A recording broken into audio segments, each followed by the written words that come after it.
fellow teachers. In this video, I will show you on how to add or insert pupils in my automatic QRA Form 1.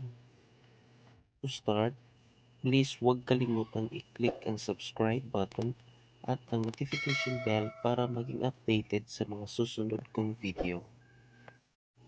To insert or add pupils in our automatic QRA Form 1, all we have to do is to insert rows in our QRA Form 1 sheet and in the Analysis per Learning Area sheet.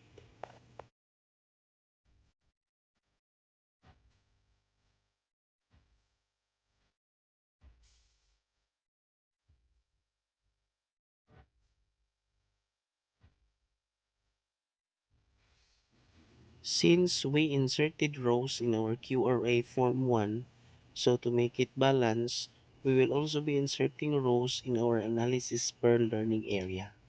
In this video, we will be taking Filipino as our example.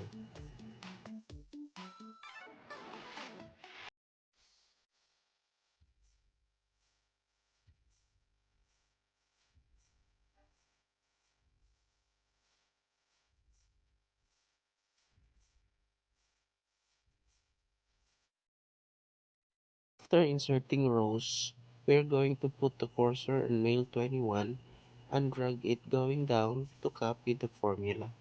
Please continue doing it from cell B23 to cell AK23. Please do not forget to change the formula on the total number of male getting 90 to 100, 85 to 89, 80 to 84, 75 to 79, and below 75, considering that male 25 is on the 27th row.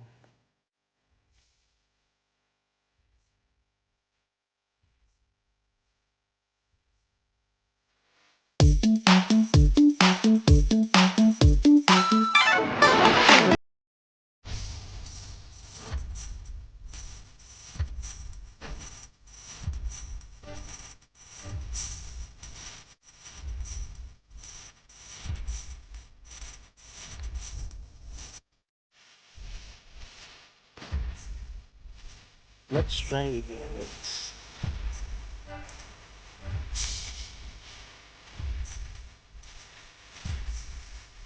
Let's work.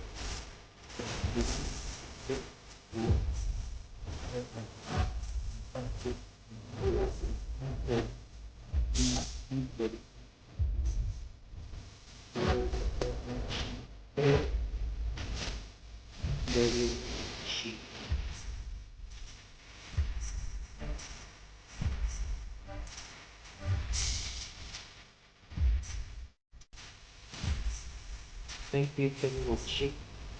See you in the next video.